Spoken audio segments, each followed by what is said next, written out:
चारों तरफ खेत, पीपल के पेड़ और बीच में एक पुराना सा रास्ता जो जंगल से होकर गुजरता था। दिन में वो रास्ता आम लगता था, लेकिन सूरज ढलते ही वहां से कोई नहीं जाता था। क्यों? क्योंकि लोग कहते थे उस रास्ते पर चुड़ैल रहती है।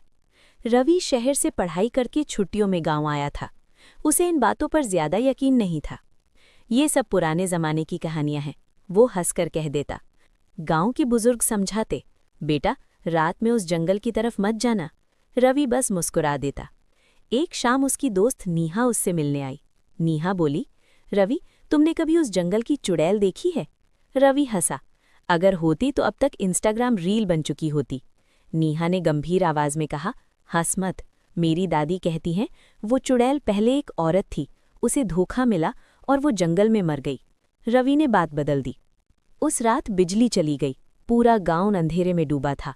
रवि को अचानक याद आया कि उसका फोन चार्ज नहीं है। चार्जर वो दुकान पर भूल आया था। दुकान जंगल वाले रास्ते के पास थी। नेहा ने मना किया, मत जाओ रवि, सुबह ले लेना। लेकिन रवि ने टॉर्च उठाई और बोला, बस 10 मिनट में आ जाता हूँ। जैसे ही वो जंगल वाले रास्ते पर पहुंचा, हवा अजीब सी ठंडी हो गई। पीपल के पत्ते बिना हवा के हिल रहे थे। कहीं दूर से घुंघरुओं जैसी आवाज आ रही थी। रवि ने खुद को समझाया, बस जानवर होंगे।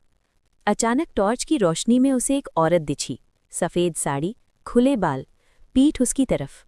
रवि बोला, कौन है? औरत धीरे धीरे घूमी। उसका चेहरा बहुत शांत था, बहुत ज्यादा। उसकी आंखें असामान्य रूप से बड़ी थीं। वो औरत मुस्कुराई। रास्ता भटक गए हो? उसकी आवाज़ मीठी थी, लेकिन ठंडी।